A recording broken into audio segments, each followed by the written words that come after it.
Have both Star Trek straight to cinema movies planned by Paramount been cancelled? Welcome to the Tachyon Pulse podcast. Our Tachyon pulse has been unable to completely penetrate the anomaly. So, we already know that J.J. Abrams' Star Trek 4 from the Kelvin universe is in trouble. Basically, it's already been removed from the Christmas slate, and there's been no updates since. I'm actually told that this project is pretty much dead in the water, and I found out almost 6 months ago now that it was very unlikely to be moving forwards. But there was a second movie in development, and that was a Star Trek Origin movie. So, Paramount officially actually say that the Kelvin movie is still in development, but it has no director, no producers attached, basically nothing, other than obviously J.J. Abrams and Bad Robot.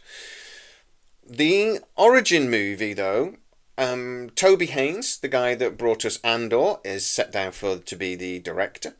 A script is being worked on by Toby Haynes and Seth Grahame-Smith, the guy that wrote the Lego Batman movie, obviously.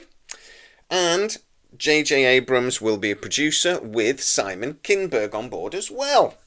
So, this all seems very, very good. Maybe we could actually get a movie for the 60th anniversary in 2026, because that's the plan, right? Well, we haven't had anything really announced to convince us that this movie is actually going ahead. And the sources I get to speak to are basically telling me a couple of reasons why. But we have actually had something official not said. At CinemaCon last week in Vegas, Paramount did have their big splashy announcements. They talked an awful lot about the Mission Impossible movie and Tom Cruise Final Reckoning and a couple of other projects they've got on the go as well. And they've got 6 movies officially scheduled for cinema release next year, but Star Trek isn't on it. Now, the fact that it's the 60th anniversary is important. It's a big birthday. They really pushed and broke their neck to get a Star Trek, was it Beyond? For the 50th anniversary.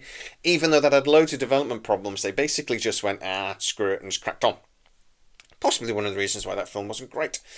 But we got a film for the 50th anniversary. And everything that Paramount was saying in 2024 when this project was announced was basically 60th anniversary movie screens. At that point, we were actually looking at getting 2 for 2026.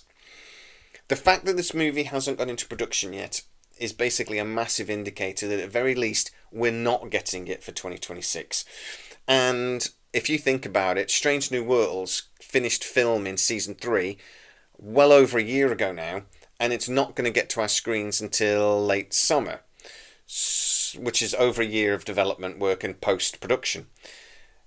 A movie would take at least a year post-production, at least 6 months pre-production, which in theory we're in now, and at least 6 months to film. So even if they started filming next week, which they're not, they would barely have enough time to get it into screens for Christmas. They would just maybe be able to do it. But it's not going to happen at the moment, and the people I get to speak to, our sources, are telling us there are a couple of reasons for that. One, they haven't finalised a script. Who knew getting the guy that wrote Lego Batman to come in and do a Star Trek film would be a problem? But him and the director, Toby Haynes, really are struggling apparently to finalise a script. I'm even being told it's worse than that, though. They're actually struggling to even decide where this film should be set. I was told initially they were doing a movie that would end with the launch of the Enterprise. That's how the final scene would be, sort of thing, was the launching of the Enterprise. The original Enterprise, that is. But now I'm being told actually maybe it's something more to do with the Federation. The only thing we know for certain is that they've said it's got to be before the Kelvin timeline started. So that can't end with the Enterprise being launched, basically. It would be too long a period unless the trilogy of movies spread over, like 20 years or something. So, formation of the Federation, maybe. An Origin movie would suggest that. We've already seen that in Enterprise, but hey, maybe we get to see it again. These aren't production companies that are too much worried about, canon and what's already been done. They'll do what they like. I prefer the idea of something that would then see us the launch of the Enterprise personally, but who knows? So the fact that not only can they not quite finalise a script, they can't even quite decide where the script should even be set. Yeah, that screams to me that this is a project that has no real rudder. It's no leadership, and it doesn't really know where it's going. Historically speaking, films that have this sort of history, difficulty in development, etc., tend to be terrible. So, yeah, it's not filling me with massive confidence. The other problem is the Paramount sale. So, Paramount is obviously being sold to Skydance. Skydance are taking over, but it's being delayed by the regulator. So currently, the FCC, the Federal Communication Commission, is trying to decide whether to allow this deal to go through or not. But to say they're dragging their feet is an understatement. They've barely started a lot of the work that needs to be done to allow this to happen. And when you've got things like the new Federal Communication Commissioner sort of standing up, the new head of this commission, basically saying, look, Paramount, you're going to have to get rid of all your DEI policies and things. And there are very strong rumours to suggest that actually Paramount have been told very clearly to be less woke if they want this deal to go through. And that may have even led to the delay in Strange New World Season 3, as I'm being told they did a bunch of re-editing to basically bring out a show that the Trump administration would be happier with, let's say.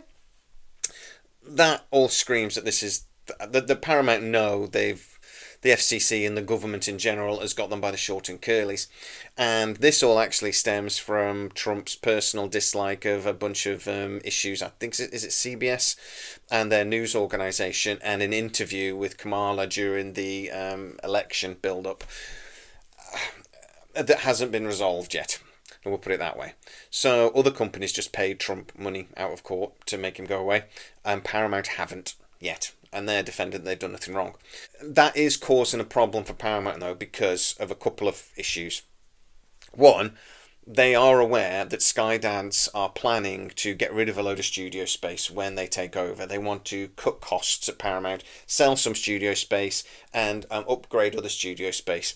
So it's not clear what the capacity to actually even make these Star Trek movies would be once Skydance take over.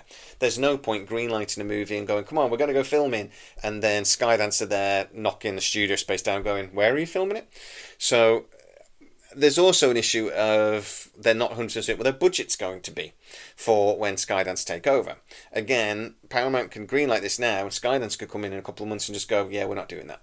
So that is delaying a lot of projects, to be honest, at the moment. And it's the reason why we've got no other Star Trek series announced either, because they're having to tread water at the moment and just wait to see what's happening. And that's not just Star Trek, because obviously it's anything Paramount are doing that's basically not Tulsa King or something. Basically, if it wasn't agreed or greenlit 6 months ago, it's being difficult. It's difficult to greenlight because you just don't know these situations. As I say, you don't know the situation or what Skydance is going to do when they take over. So, a script they can't finalise, new ownership coming in, and a political problem. These have led to Star Trek being stuck in development hell at very least. Even though not officially cancelled as yet, it's going to be very, very difficult for these movies to get done, and almost impossible for one of them to be done for the 2026 window, for the anniversary of Star Trek. And that'll be a shame. But guys, what do you think? For one, another prequel movie? Are they kidding? I'd love to know what you think, because I think, dear God, please no. Give us a contemporary follow on from Picard Season 3 movie if you're going to do something. Stop doing prequels. Does my freaking head in. But what do you think? Get into the comments. And a movie for 2026? How important is that? Will it be a shame not to get a 60th anniversary movie? Or actually, would it be much just better and more important just to get a good film, regardless of the anniversary? For me, it's the latter. It's a shame, but not really that important. But I'd love to know what you think into the comments. If you are new to the channel, don't forget to like, subscribe, and hit the bell notification. It really helps us out, and you'll never miss any of our new videos. Also, you can actually become a member of the channel and get to see videos up to 24 hours before everybody else. You lucky bunnies. Go check that out. As always, please stay safe, and I'll see you next time. tachyon pulse has been unable to completely penetrate the anomaly.